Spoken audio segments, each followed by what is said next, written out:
อะไร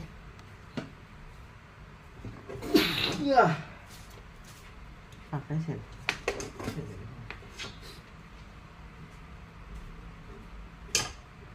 ทำไมมันไม่เข้า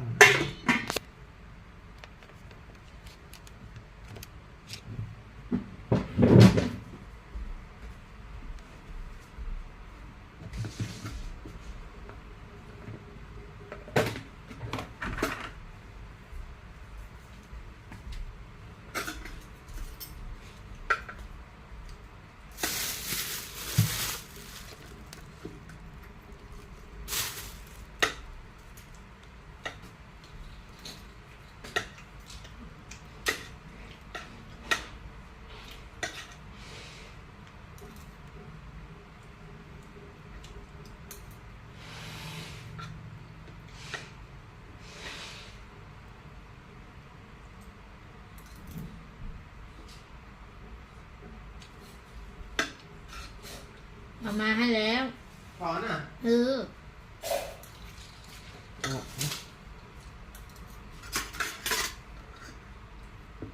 ให้ชิมบ้าง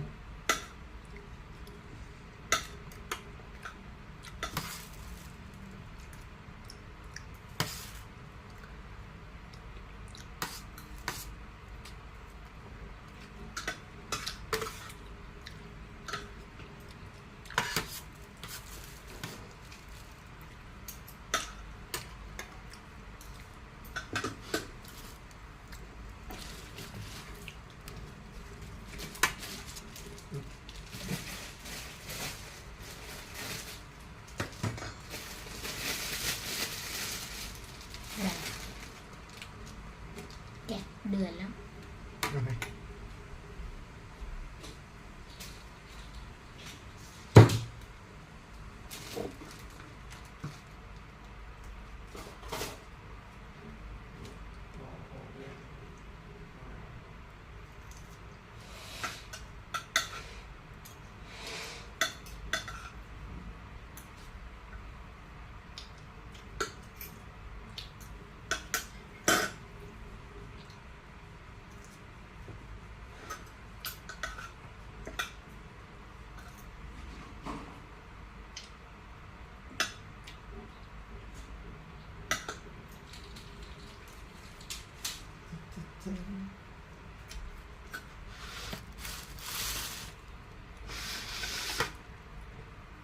น่าอะไรบ้าง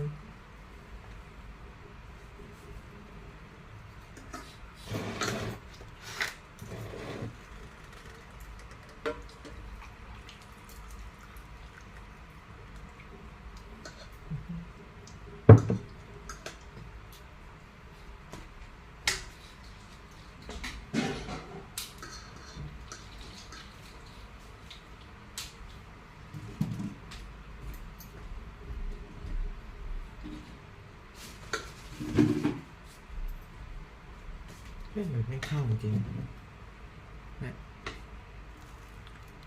สายชาร์จจริง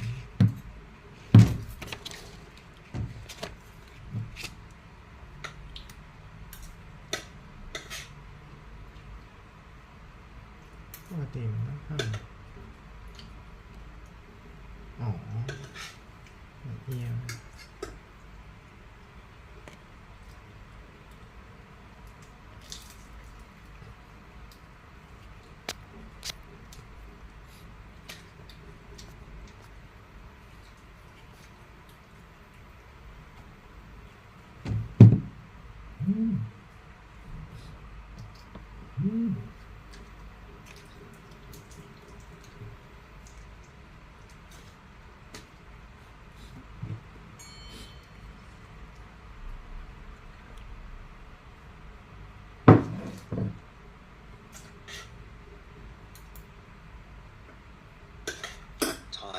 and that is going to be the source of the backup copy.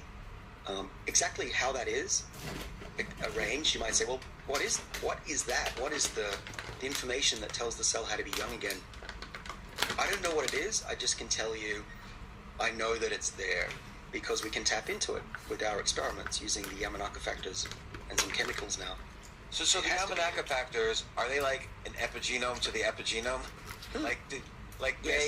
Because they were there in the embryo, right? And they were basically telling the initial cells, hey, this is how you be a human. And are you suggesting that, okay, if we get these three out of the four Yamanaka factors that essentially act like those initial stem cells that tell us how to be human, how to build an epigenome, is that what's happening? Well, we think the process is different than what Yamanaka did. It's related, but it's different in that what Yamanaka did was เมื่อก่อนเชียร์ไม่ได้ศึกษาเกี่ยวกับ erase สุข the ภาพ identity of the อัน cells, นี้ก็ต้อง basically ศึกษา strip สุข all ภาพ those สำหรับ bundles การ and งาน loops and start again. That we're not doing. We're actually doing the opposite. We're telling the cell how to remember how to behave, not losing its complete memory and identity. And if I draw it, if you're just listening, what I'm drawing is an inverted U shape. There's an optimum that we're trying to reach where the cells go back in time, remember their identity, and the higher it is, the better identity they have and better function. But if we go too far, then you lose it again. And that was what Yamanaka was doing to make his stem cells. And you're right, the Yamanaka factors are the epigenome to the epigenome. They are the trigger that sets forth a cascade of events that we're เดี๋ยว now ซื้อกุ้งให้เราให้สิ elucidating ใช่ไหม มัน that ได้น้อยเหรอ tells other proteins how to go and rearrange those loops of DNA somehow back to what they were before. นั้นพี่ตา And it ใส่ทั้งสอง involves ตัว enzymes that take chemicals off DNA called Yeah, methyls. yeah. There are enzymes that are involved in Yeah. putting chemical tags on ทำกินเอง the packaging proteins called histones. It's very complicated เหมือนสีมือ downstream เขาตกลง of these three factors, and they seem to be the trigger. Now, what's interesting is why would it work in an old mouse or an old monkey or even an old human? Why would this be true? นี่เหรอ Why is the system เขาเป็น still เราต้องเน้นว่าต้องเอาอร่อยอย่างนี้เหรอ we ต้อง don't เน้น need ว่า to reverse aging, right? ต้องเน้นถูกทาง Why hasn't it been lost to evolutionary time? The reason I think it still exists in us is that parts of our body regenerate, right? If we cut our liver in half, take it out, ล่าสุด it'll เกิด grow หรือ back ว่า to ไง a normal-sized liver. Cut the arm off a salamander, it'll grow back to an มันไม่ arm. สีสันก็ I hypothesize in the information theory of aging that this reset of the body ได้น้อย through the Yeah. three Yamanaka Right, factors so is don't have used to do- normally in nature, not to get younger, but to regenerate lost body parts, which we as humans don't really do very well. But ก็ไข่มันแกะไอ้นี่ไปเหรอก็ไม่รู้ I see. So Yeah, because we're all sort of evolved แตง from โมเป็นลูกมันก็ต้องอันนี้ดิ อ๋อ cells a billion years ago, เราไปผ่าครึ่ง there's some part of us that still Oh. contains that ability, ถือมา and that might be encoded in the Yamanaka เนี่ย factors. นี่ Yeah, remnants of this rejuvenation, rebuild, อันนี้กิน kind of ไป like เลยปะหรือว่าจะผ่า a Deadpool ก็กิน kind ไป of เลยสิ system that is in us, but we just don't turn it on, whereas other species do. But now, hopefully, we have the tools to turn this on and repair ourselves like we were young again. Now, would another approach be like if we were really excellent at gene editing, like far more than we are now, and we're getting better and better every year in terms of genomics? If we were excellent at gene editing, could we rebuild these DNA loops and not need the Yamanaka factors? Or yeah, if we were good enough. I prefer to take the approach that biology knows best. We've had more than 1 billion years of evolution, and we tap into what the cells like to อ่ะแม่ use. ทำหมด I think cells are smarter than us. This has Yeah, been look my at- philosophy my whole career. That said, theoretically, if we knew which genes needed to be reset in each cell type, we could do that. It's an extremely difficult engineering problem because even adjacent cells that are a microscopic distance apart might behave differently.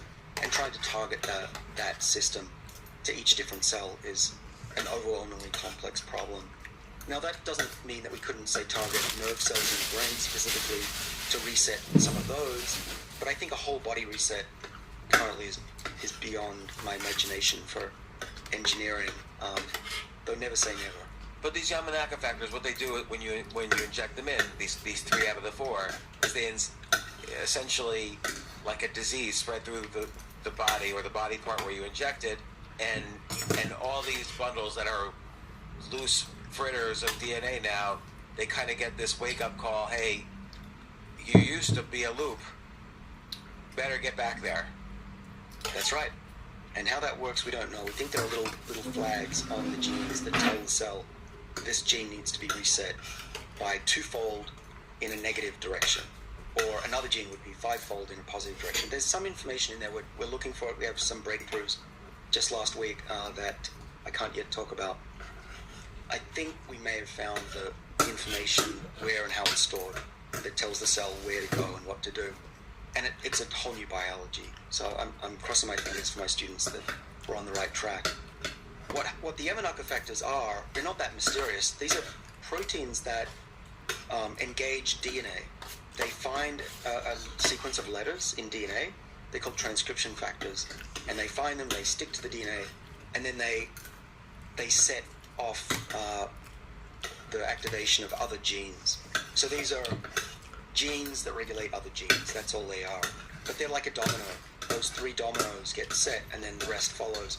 And then the complexity ensues.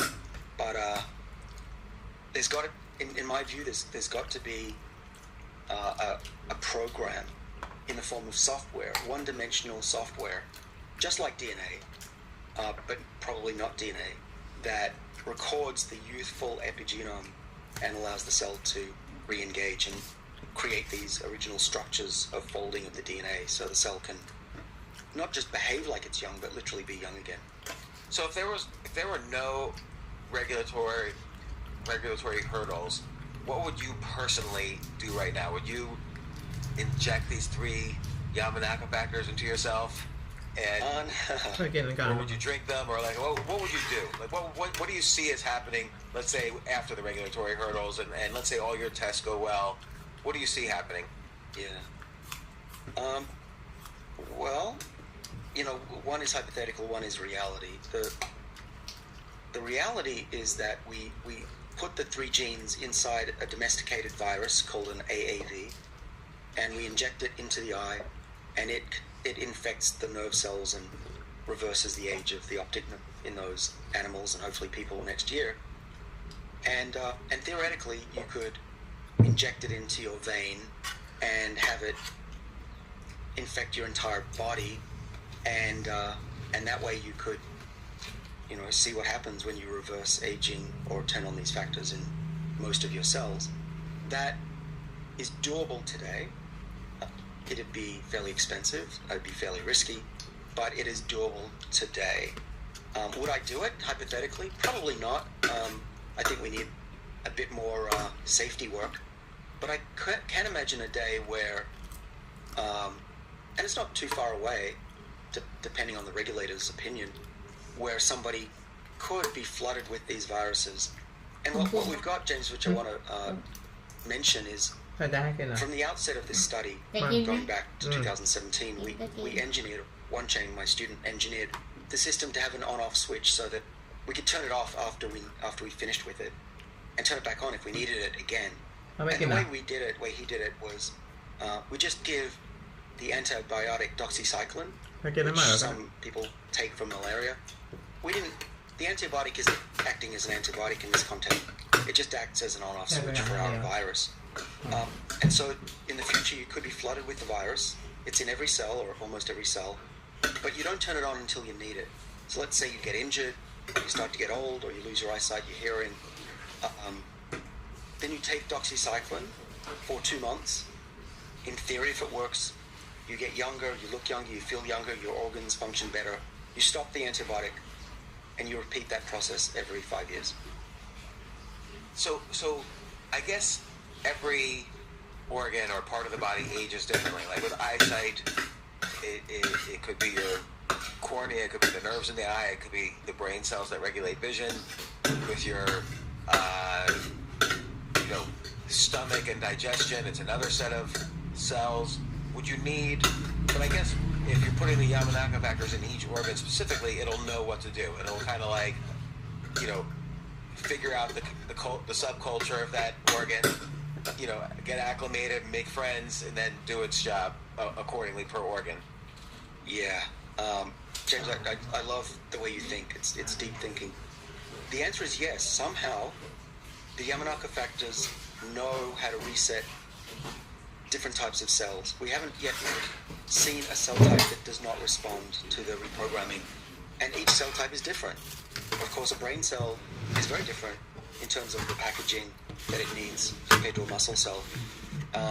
And so, yeah, there is a culture within the cell. Perhaps it's this system that we're trying to figure out, which is this backup copy that is specific to each cell. And so the cell individually, they know what they need to go back to, and it's perhaps different, literally, for every cell in the body, the pattern that it needs to go back to. And we don't even know yet how and when that is laid down. Is it when the baby is born? Is it when you're a teenager? Is it different for different organs? Does your liver become set in youth at 2 and your brain at 20? These are really interesting questions that we want to address. So what does that determine? How much you need to age the stem cells, basically, for each organ, or? Well, so let's say the backup copy of youth is a chemical that gets added to DNA. Just hypothetically, that might be the method. And so there's an enzyme that puts a chemical on DNA that says this gene Hello everyone. needs to stay at this level to be young. But over time, it drifts away, it becomes unraveled, and now it's causing problems. There's a detector of that chemical on the DNA that the Yamanaka factors cause go there, and then it uses that chemical's tag to say, all right, this gene, even though it's unraveled, this little chemical tag says it actually should be bundled, so let's bundle it up. And that happens 22,000 times across the entire genome, allowing the cell to repackage its DNA earlier. What I'm saying is, maybe these little chemical tags on the DNA get laid down at different times during development. Or maybe it's all, you wake up on your 12th birthday and suddenly you've got all these tags on your body, and that's your reset stage. We don't know that. It's just speculation. I'm curious about, like, the brain in particular. Like, the other day, so this is a specific example. The other day, I learned how to ski for the first time. I went skiing for the first time. And at one point, the instructor and I were walking, and we passed these little kids, and they waved hi to the instructor. And I said, "Oh, did you give lessons to those kids?" And he said, "Yeah. 3 weeks ago, I gave them a couple of lessons." And I said, "What do you mean? They're on the line for the Black Diamond Hill. Like, they're going.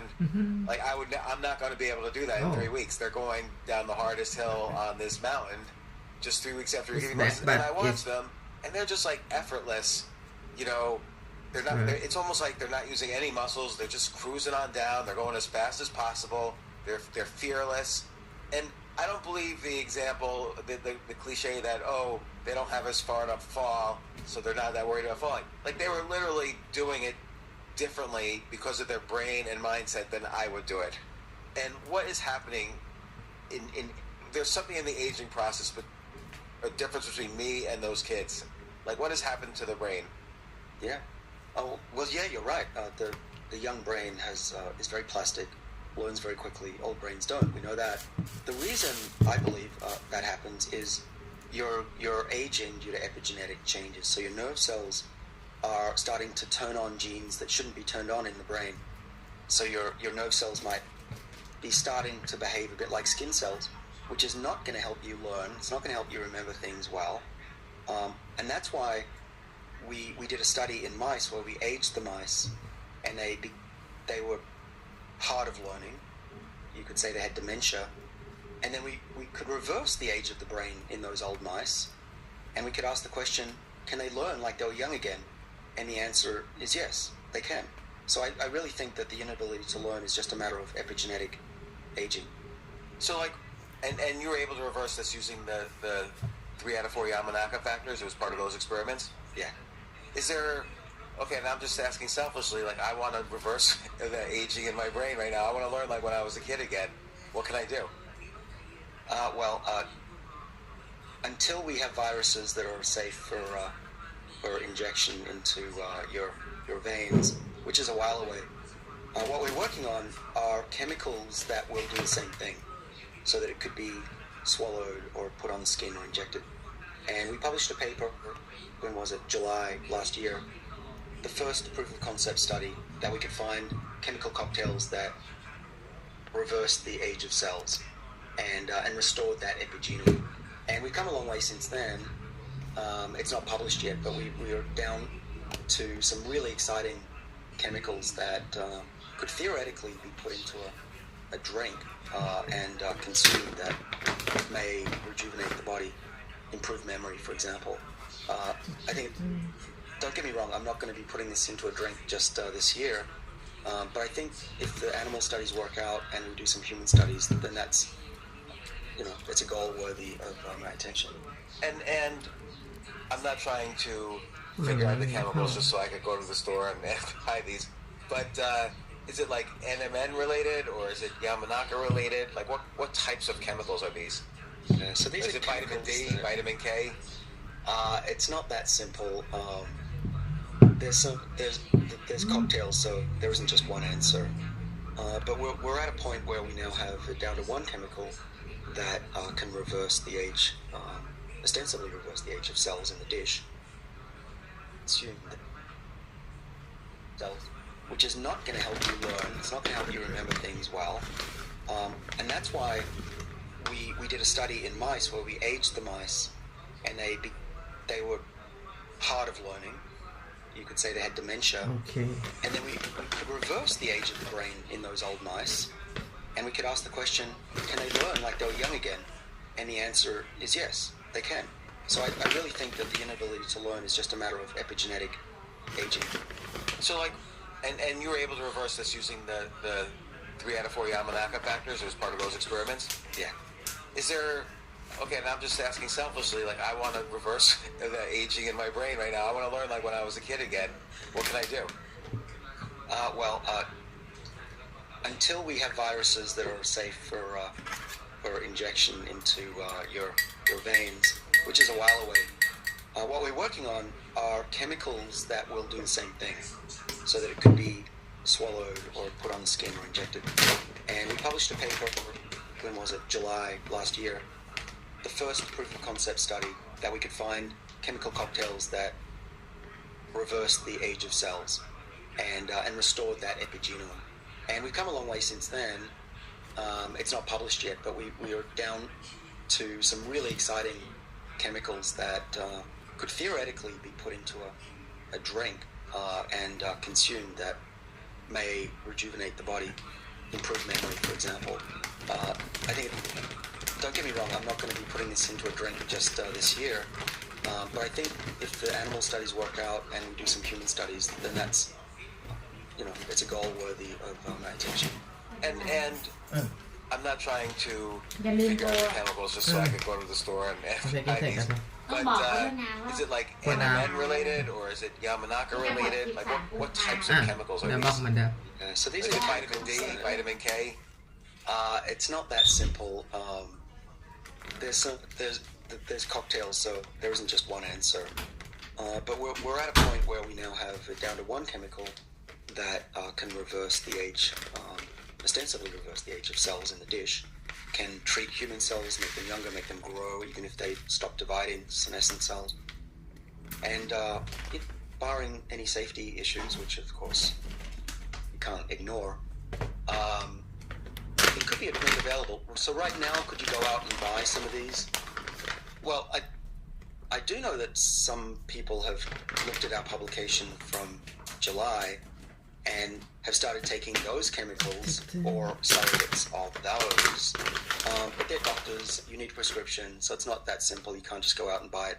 And it's not just a vitamin, it's a bit more complicated than that.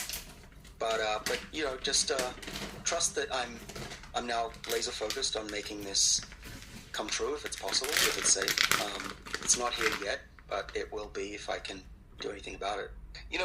When you last came out to talk about this, I did follow a lot of your advice, like in terms of intermittent fasting, occasional high intensity exercise, of course, sleep, and the various supplements you take, I take, and how much of these lifestyle factors are sufficient to compare with this chemical cocktail that you're putting together?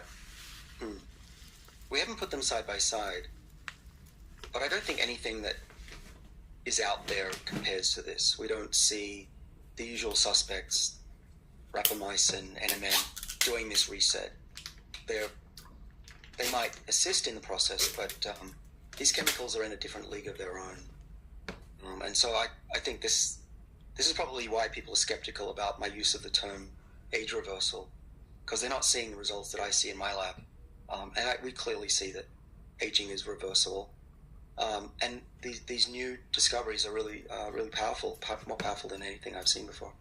So reversible in the sense, like, let's take an extreme example, and this is something we almost, I believe we briefly talked about back in 2020 or 2019. Can a female mouse who has reached menopause reverse menopause? We did that, and by we I mean my team in Australia. Lindsay Wu was the first author. So we gave them old mice, the equivalent age of human age of 70, 65 maybe. We gave them NMN, and it was just a month later that they were able to produce viable eggs and had normal offspring. And that, as far as I'm aware, is the only known, or at least it was the first known way to reverse what we call mousopause. So that's incredible, but that's not what you're talking about with this new chemical cocktail you're talking about reversing aging with. It's different. What worked in the mice was we stabilized their DNA, and that's the main problem with infertility in females. The eggs trash their chromosome, and there was a protein, one of the sirtuins, that actually was the problem. And by raising NAD, we could make sure the chromosomes were nicely packaged in the egg. An old egg, by the way, the chromosomes are all torn apart. It's quite terrible. There's no way you're going to produce an offspring for one of those. But it's different. It's different. This new age reset isn't just for eggs. It seems to work on every cell type. And you don't just go back a little bit. You seem to go back a lot, 50%, 75% in age, and reset the pattern of what we call gene expression. And what's interesting is it's not just a temporary reset. We co-published a paper recently that when we essentially cure glaucoma in a mouse and turn off the Yamanaka factors, the effect continues. Right? It's not that you need to keep the factors on. It's truly a reset, and then the mouse gets old again, and then you just can keep resetting. We know we can reset the body at least twice. I'm not sure there's actual limit to it, other than in these experiments the mice got old and died, but their eyes were beautiful at the end of the experiment. But yeah, so it's I'm looking forward to us getting better at reprogramming the body of mice so we can make them live longer. There was a recent study that was published, not from my lab, but a group that used our system, and they gave it to old mice. They put the Yamanaka virus into the vein instead of the eye, and those mice were very old, and their remaining lifespan was doubled, 109% extra life, which is a good beginning. But I would love to be able to make a mouse that could live for 2-3 times, but the technology's not really there yet. The biggest obstacle is getting the virus into all the cells evenly, and viruses like to pile up in the liver and a few other places. And so what people are doing, not me, but people who have the skill in viruses, they're engineering viruses and even other types of delivery vehicles, like nanoparticles that can evenly spread across the body and deliver genes. So let's say there's someone like you and a lab like yours in China, and I'm assuming there must be labs working in China on similar things. Maybe I'm wrong, maybe I'm not, but they have no ethical barriers to what they're trying. Wouldn't they already be injecting humans with this, and we would start to know what results they're getting? Possibly. Surprise me though if some people in South America started doing this. I've heard that people are doing gene therapy on themselves already down there, so this is not too far from that. And for you, like to prove, okay, so first step is you proved, there's some effect in mice. How do you then prove safety in humans? Like, do you have to get humans to agree to the risks and get injected with small amounts, or what happens? Yeah, so that's been my work with the company that I co-founded called Life Biosciences here in Boston. They've been working since 2018 on this, and so you do a lot of studies in mice to see what the mice can tolerate. You turn it on for the rest of their lives, see if they get cancer. The answer is no. you inject it in the whole body, do they get cancer? The answer is no so far. And then what we did, the company did, I shouldn't say we, but the company did studies in monkeys. So they injected the virus and turned it on in the retinas of monkeys that had poor vision. And their vision improved and there was no issue with the safety, seemingly. And so they're doing some more of those studies. And then with that data, our plan is to go to the FDA, who we're already talking to, so they're aware of our plans, and giving us some advice, or at least pointers. I don't know if they're allowed to give advice, but they definitely give feedback about what we need to do for them to approve a human study in the US. And things look good. I don't see any obstacle currently why we shouldn't be asking for volunteers who are blind as early as this time next year. And they have to be volunteers, of course, it's a clinical trial. But if you wake up blind, which can happen, you get a stroke in the back of the eye, what have you got to lose? If I was blind, I would try it. Is it kind of a, not to use the word here, but is it a double-blind trial in the sense that some people will get the cure and some people will not, and you don't know who is who? Well, the plan is that everybody will get the treatment just at different stages. Some people will get it early, some people will get the antibiotic later, and so each person can be their own control. But yeah, we don't currently plan to leave anybody out of this trial. And then how long does it take to determine safety? Do they have to live out their lives and then it's safe? No, I don't think so. So it's beyond my area of expertise. My understanding though is because there's no current treatment for blindness, and you can't reverse glaucoma currently, the FDA and regulators around the world look more favorably on treatments where there's nothing else you can do. So my hope actually is that those studies, if they're successful, we do another large-scale study, and that would be sufficient for the drug to be approved. It's really fascinating. And then I guess once it's safe, I don't know what phase that is, phase 1 or phase 2, then you start what's the next phase after that? So phase 1 is safety. This is different because it's the eye. You get the safety and the efficacy, the results in the same trial. So this is a phase 1/2 study. So then if all goes well, fingers crossed, what you're left with is a phase 3 study, which is expanding it into hundreds of patients, maybe thousands, to see how safe it is. Given that it's a gene therapy, probably the number of patients will not be in the thousands, like something like a diabetes trial would. So I think that a phase 3 probably would take 1 to 2 years. That's typically what they take. So if you want to know when is this available on the market to everybody in the US, we're still a few years away, and I always say a few years away and it ends up being more, so but we will see. What's exciting to me is the eye is a much faster path than something like diabetes, where you need to be testing it for a long time for safety, and you have to spend a couple of years testing it before you can even see if it works. Would the same drug though that works on the eye have off-label use for diabetes if you inject it in the gut, wherever diabetes happens? Well, I'm aware of research that I'm an author on that these factors help with blood pressure. I'm not aware of it helping with diabetes in a mouse yet. We haven't tested that, just to address that. But can it be used off-label? Well, I wouldn't condone that, right? That said, off-label use of drugs is used all the time, especially for compassionate use. And my anti-aging food. Oh. I'm just wondering though if the cocktail is specific for the eye, like it's programmed for the eye. Yeah, the type of virus is better for the eye than the whole body. You'd want to re-engineer it to infect the whole body. So specifically, we're using what's called an AAV number 2 for the eye. In the mouse whole body, we use AAV 9. So probably it's not the best to use the eye version. Well, it all sounds very interesting. I'm really excited about all the, like, you wrote the book Lifespan. What year was it? 2019 or 2018?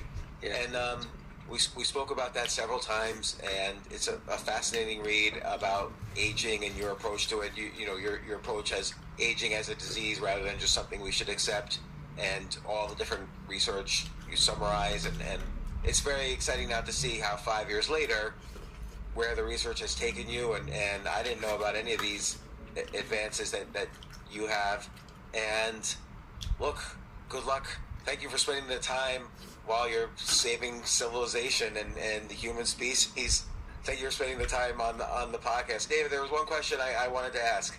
Mm-hmm. So just back really fast. I had a podcast recently, and a central theme when I think about your work and your research, for me, is this idea of hormesis and the survival signals we put on the body. And I wonder if at the start of this conversation you could outline what hormesis is and why it's so important when we come to think about aging.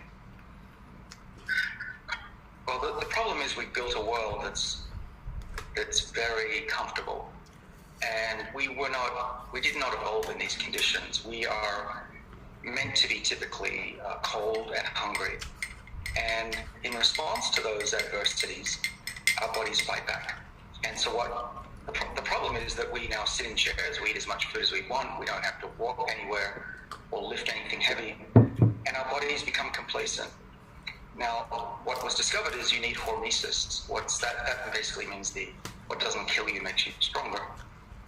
And so what we do when we exercise and if we skip a meal, what we're doing is inducing this very ancient, very, very ancient, billions of years ancient mechanism that protects our body against decay, disease, and the root causes of aging in an effort to survive. And so you really want to do the opposite of what modern life gives you. Yeah. One of the things that you recommend, I guess one of the most easy to understand and simplest interventions you recommend for people is to eat less.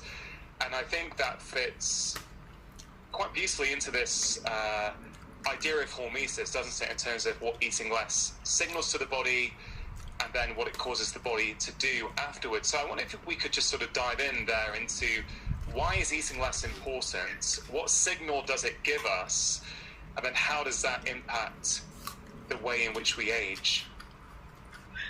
Well, there are three main longevity mechanisms that we know of. They have certain names. One's called sirtuins. There's 7 of those genes in our body, and we've been working on them for 25 years. Another one's called mTOR. The other one's called AMPK. The names don't matter as much as the fact that they're activated by a bit of hunger. To give you an example, in 2005 we published a science paper that showed, which at the time was revolutionary, now it's just considered obvious, but one of these sirtuin genes called SIRT1 was activated by caloric restrictions. So we found that animals that had been eating less and had low levels of insulin and another factor that's related called IGF-1 insulin-related growth factor, that boosted the levels dramatically of this SIRT1 protective longevity gene. And then we showed that protects against DNA damage. And so what we do when we're hungry, skip a meal or two, which is what I do every day, it boosts up our longevity genes, and they take care of us. We know that if we boost the longevity genes in animals, they live longer, they're healthier, they stay fitter for longer, and they die much quicker at the end of life. And I think everybody would know that in human history, fasting is considered one of the healthiest things you can do. And so there's so much evidence that it's really incontrovertible that skipping meals is not only good for you, but will make you live longer. There's many ways, of course, to skip meals. How do you view fasting? Because there's, all different types of intermittent fasting protocols out there. There is time-restricted eating, which I know Sachin Panda has done a lot of the research on at the Salk Institute. And, I think it's quite a confusing area for people coming to it fresh. specifically through your lens of looking at longevity and how to delay or even prevent aging, or, well, we'll come to it later, even reverse aging, how do you look at foods and how we can practically, do this in our own lives? Yeah. Well, there was an incredible study that was out of the NIH in Bethesda. A good friend of mine, Rafael De Cabo, and his lab had over 10,000 mice. They put them on different diets, different carbs, protein, fat. And they then divided those diets into two groups. Some mice got food all the time, and they nibbled on it during the day. And then the others got the meal once. I think it was for an hour only. And those mice gorged themselves and ate almost as much as the ones that were grazing. And it didn't matter what the food was. It was the ones that ate in that window that lived dramatically longer. So if you can extrapolate, and there's always caveats, but I think the principle still holds in ourselves, which is it's not as much about what you're eating, but when you're eating. And it is confusing because, first of all, we're all different. We have different levels of willpower. We have different jobs. Some of us are hungry in the morning. Some are hungry at night. Some of us can go for 3 days. I can't, but some people can. Some can go for just the morning. Plus, we're all genetically different. We all have different microbiomes and food preferences. So it is complicated, but I found it relatively simple to explain it this way. If you are not starving at breakfast and you prefer dinner, skip breakfast. And if you can do without dinner, skip dinner. But skip one of those two, because then you have a whole period of sleep that means you're fasting and your body will protect itself and repair itself better. Now, you can take it one step further if you're game, and that's what I did over the last 18 months during the pandemic, was to also, as best I can, skip lunch as well. So I go all day without eating, with a tiny little bit of yogurt in the morning to dissolve a supplement. But essentially, I'm just, here I'm holding a glass of water, I'll have tea, I'll have coffee, that'll keep me full. And I go till dinner, and at dinner I have a reasonable meal. I'll go out to a restaurant and I'll eat something and try not to be full. I don't stuff myself because I'll actually sleep poorly. But I really enjoy that. And first of all, it saves money. Second of all, it makes you enjoy food a lot more. And third, there's a misconception that you'll feel tired. It's totally wrong. If you can get through 3 to 4 weeks of that with some willpower and a bit of hot beverage, a few hot beverages, you'll actually your body will get accustomed to it to the point where eating lunch feels weird. And you definitely don't need it. You definitely don't feel tired. And I don't get that afternoon slump, which I know is caused by a decrease in insulin after a lunchtime meal. And I've never felt better. I've never looked better. I've never had so much energy physically and mentally.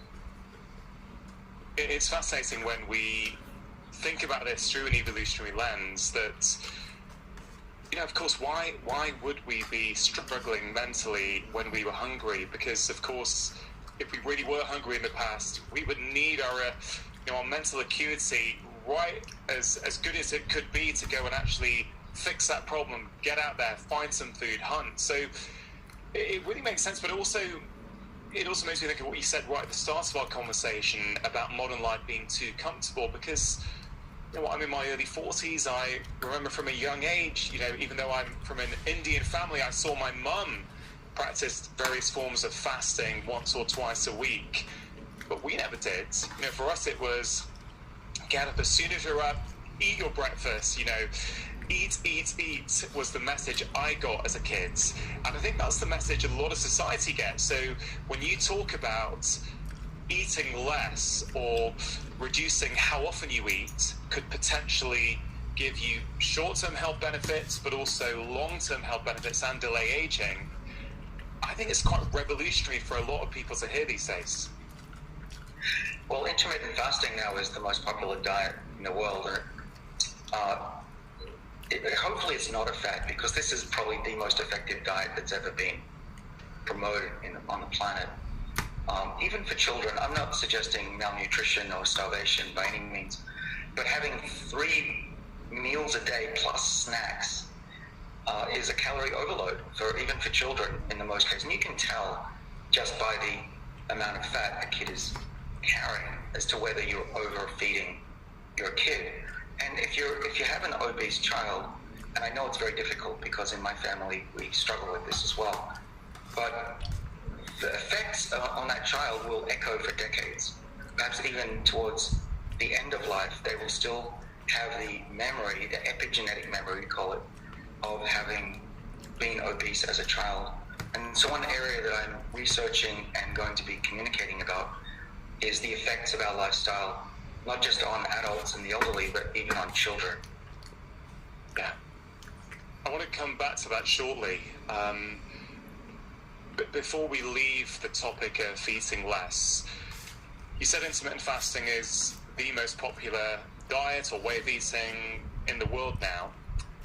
And, there's brand new blog posts, podcasts, YouTube videos every day coming out on this. Do you think of intermittent fasting as different to time-restricted eating? And the reason I'm sort of diving in here is, when I see patients, I have to be very clear with what I'm asking them to do, very specific, so they really understand what I'm recommending. And I think for some people, intermittent fasting is 1 meal a day. For some people, it's 16 hours without eating and 8 hours a day where I'm consuming food. Then you also have time restricted eating where it's eat all your food within an 8-hour window or a 10-hour window or a 12-hour window. And I think there is a little bit of confusion out there as to what these terms actually mean. So how do you put that together for people if they're asking? Oh, I don't think that it's helpful to have all these different names. It's essentially just eat less often. That's how simple it is. Skip a meal, skip the snacks. So intermittent fasting, time-restricted feeding, to me it's all the same thing. It's just go and keep your body filled with food. That's pretty simple. The amount of hours, the more you can spread it out. So 18 for me is a good number. 16's okay. I eat within 2 hours, so I get basically 22 hours, which works for me. But here's the really important point. It's not complicated. You do what you can. You start skipping meals. Start with one, dinner or breakfast. And then if you can do that, then try to go longer. It's not, the other really important thing is if you try to do what I do from a standing start, you will fail. There's no question. Okay, today is the first day that I will eat one meal. I will not eat my lunchtime because I want to fasting more 18, more 19, more 20 hours. Yeah, I will try it this first day. Yeah, and this food I will pack it and eat it in tomorrow. Not afternoon, not noon. Yeah, this is the whole day what I eat. I try to learning about anti-aging exercise, anti-aging food, and anti-aging lifestyle. Yeah, I choose the foods that be superfood and healthiest that I can choose in my life, and I never feel better like this before.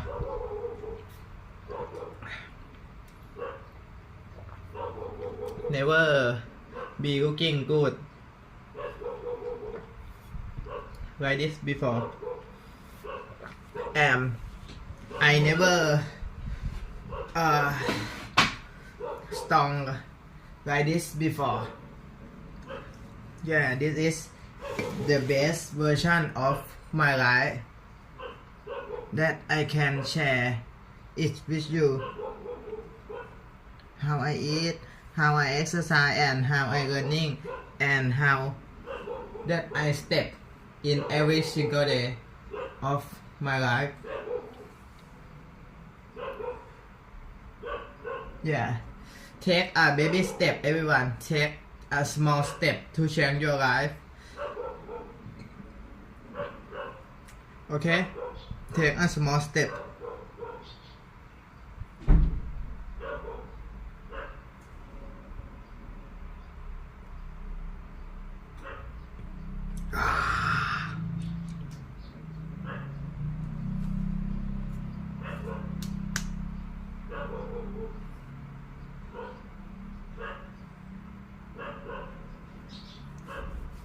Ooh.